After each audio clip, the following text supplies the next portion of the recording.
All right, good morning, trade pros. Welcome to our morning market update for Tuesday, April the 9th of 2019. This is George Papsov, Trade Pro Academy. I hope you guys are having a phenomenal day. Let me just straighten up the camera here a little bit. We have one heck of a day ahead of us in the market. There's a lot of news and there's anticipation of slower volume. Yesterday, we kicked off our brand new foundations course. Just a reminder, we're retaping this thing live over the next 2.5 weeks. And we're putting out 16 lessons in a live format, interactive, where I get to answer your questions as we do the course and the recording. We're updating our initial foundations course, which was created in 2012, and we're retaping this one for 2019 to take into account a lot of the changes and the way we analyze markets and the approach to being successful in these markets. Right? Education changes a lot as the markets change, and a lot of what worked in 2012 and earlier is having a harder time in this market. But there are better analytical tools to take advantage of the price action, and we're teaching in this course in real time. Morning, Marky. For the morning market fun fact today, we got a fun one. About 6.05 billion shares changed hands on the New York Stock Exchange and NASDAQ on Monday. And it sounds like a lot as a net total. However, it's the slowest full day volume since September, right? That's right before the downside opened up. You guys remember September 21st marked the all-time highs on the S&P 500. And from there, we had a vertical slide to the downside. It was like a double black diamond on the ski slopes. All right, this is also the lowest weekly average volume since late November. All right, and there's good reason for this low seasonal volume at the moment. Tomorrow is a big day in the market. All right, today we could see some more lower volume type consolidation trade, especially in the equity markets. Oil is already moving, so that's not the case there. But we're going to see tomorrow the EU Emergency Brexit Summit. All right, that's happening tomorrow. The ECB meeting in the morning, the U.S. inflation report, and in the afternoon, the FOMC from the Federal Reserve meeting minutes. So that's 4 big items that we're waiting the price in tomorrow. And I think the market today will probably consolidate and stay comfortably in its range or test and explore some of the downside. I see this market as heavy to the upside, and some news this morning is really affecting it and causing a bit of a sell-off before the opening bell. Here's that news. U.S. and China are having a trade war that's ongoing. Right now, it's a trade negotiation. We're very hopeful of a deal as market traders. And we know that it's going to be harder. That last 10%, Donald Trump said they're 90% there, 10% remaining. We know that 10% is going to be the hardest to negotiate. And that being said, the United States is opening up a potential trade dispute with the European Union as well. Donald Trump's administration kicked off the process to impose $11.2 billion of tariffs on goods coming from the European Union due to a 14-year-old court case battle over European Union subsidies to Airbus manufacturer, which creates airplanes. All right, and why is that a problem? Because those subsidies give Airbus an unfair competitive advantage. All right, the WTO, the World Trade Organization, has found to cause adverse effects to U.S. products targeted, which ranges from large commercial aircraft to dairy products, to wine, to cheese, and a whole bunch of other things Donald Trump has noted. All right, this has been litigation for 14 years, and it's time to take action, says U.S. Trade Representative Robert Lighthizer. It's also a reminder that settling up the trade war with China gives them time and opportunity to open a new one, and that's what the market's worried about. They're saying, hey, is this the beginning of something new here? And if so, is it priced into the market? Now, let me tell you this. As much as they've made the announcement that they're going to do something about the situation, the Donald Trump administration is still waiting for the green light from the World Trade Organization to impose these tariffs. And that's a move seen as an administration that isn't ready to put tariffs on, because typically they wouldn't wait for that. All right. So saying, hey, we're going to wait for the WTO to green light our request is basically saying, like, hey, this is what's coming. We're thinking about it, but we're not ready to make a move at this moment. All right. But it is something that kind of is new information into the markets. And I know that's going to make some long-term investors and institutional managers feel uneasy.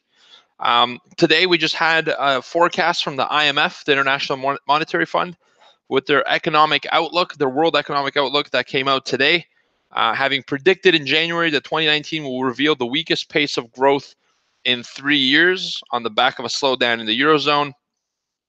European central bankers are going to be watching this very closely ahead of their meeting and monetary policy announcements tomorrow.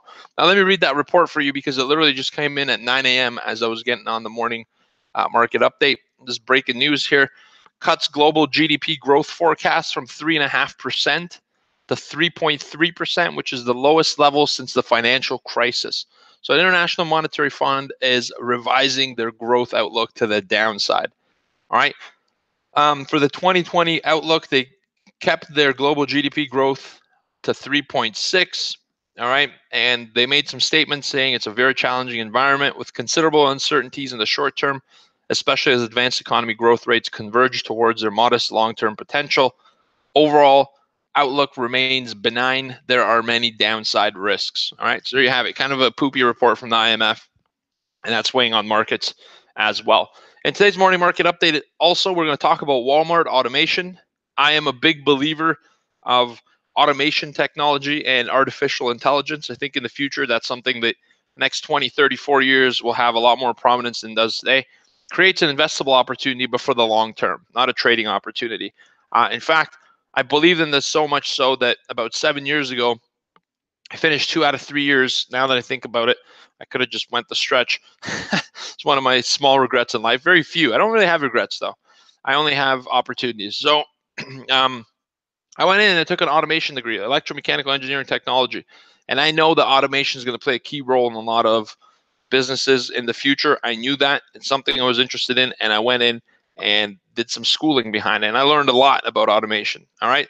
Walmart has apparently learned a lot about automation as well. After raising their minimum wage, and we talked about this in the office, when they announced they're raising the minimum wage, I said, uh-oh, there's going to be job cuts and automation coming. And people kind of said, haha, it's funny. Well, here we go. The largest employer in the U.S. said at least 300 stores will introduce machines that scan shelves for out-of-stock products. All right. Meanwhile, so-called autonomous floor scrubbers will be deployed in 1,500 stores. It's not a small investment. And conveyor belts that automatically scan and sort products as they're loaded on and off trucks. And another 900 stores will install 16-foot high towers in their stores that will allow customers to come in and pick up their online orders without any human interaction at all, right? It's more efficient. It's great. It's going to help Walmart keep costs lower, and it's going to lead to a lot of job losses in the industry. And if Walmart's doing it as a competitive advantage, it's only a matter of time before other retailers start to adopt this technology as well. And they almost have to in order to compete. All right, Walmart's already keeping prices low. We're not going to get into that. They're a fascinating case study. A lot of it has to do with bullying suppliers to get the lowest cost and providing just-in-time inventory to allow them to put stock Walmart shelves and gives them autonomy on how they stock it, the supplier themselves.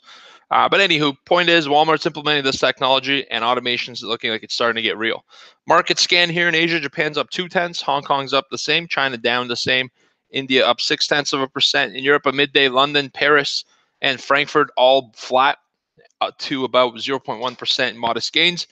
In the United States, futures are slightly to the downside now. You can see the S&P 500 sold off from its previous day close up near the 2,900, now trading 28.93 on the June contract. Crude oil is up 0.4%. It was up to 64 or 65, now selling off and forming the new overnight low at 64.13, coming into a pit open of 64.24, seeing a little bit of a rebound.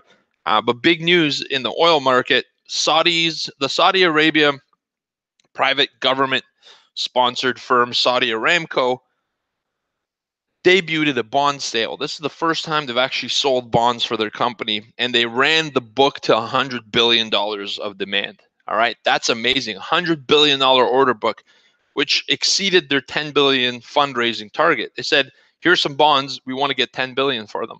And what ended up happening is they got $100 billion for those same bonds. So they collected a lot of capital. This shows a lot of interest in Saudi Aramco as a company and what they do. And I think this is going to start to put a little bit of enthusiasm for them going IPO or doing a public offering, even though they just did a bond sale. All right. Very interesting stuff. The sale is expected to close today, and they're offering bonds with maturities from 3 to 30 years. So they raised a lot of money. Gold's up 0.3%. Bitcoin's down 1.3% today. China says they want to eliminate Bitcoin mining. The China state planner labeled Bitcoin as undesirable, Bitcoin mining as undesirable industry.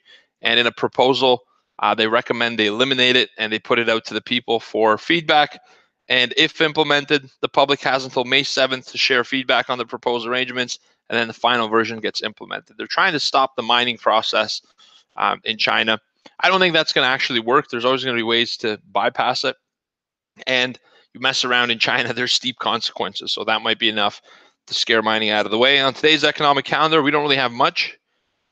We have at 10 a.m. job openings and labor turnover survey, short form JOLTS, which sounds like an energy drink. 1 p.m. results of a 38 billion 3-year note auction, and that's it. Expect lower volume today. Expect lower volatility. Look for a little bit of downside early on in the morning. Look for bottoming out around the first hour, 10:30 to 10:45. Rally back to the open, consolidation for the rest of the day. Late afternoon, drive higher. That's been the playbook for the last couple weeks. All right, so I want to invite you guys to come out and trade with us in the room. I'm going to turn around, open up the trading floor. I'm going to talk about S&P 500 and some key levels, support structure and resistance on where to qualify a high probability, low risk trade. Turn it over to Mark. He's going to do the Dow, and then we'll hand it over to our esteemed oil desk manager, Steven, and he's going to talk to us about oil. So we got a lot of asset coverage. We got big assets, and we trade together in a very friendly, community-focused approach. We answer all the questions in the trading room. It's time you came out and traded with us, YouTube.